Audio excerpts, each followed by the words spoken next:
শতরূপে সারদা বই থেকে পাঠ, বিষয় জ্ঞানদায়িনী স্বামী প্রজ্ঞানানন্দ। পরের অংশ।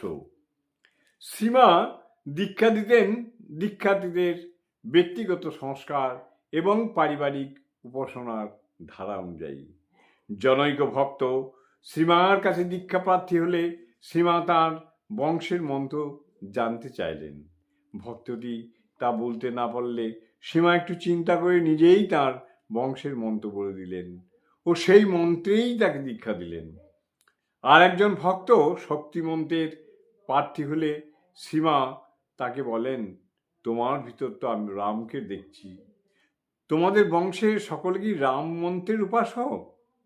রাম আর শক্তি তো অভিন্ন, তবে আর রাম মন্ত্র নিয়ে ক্ষতি কি? সত্যি ওই বংশের সকলে রামচন্দ্রের উপাসক ছিলেন। জয় মা, জয় মা, জয় মা।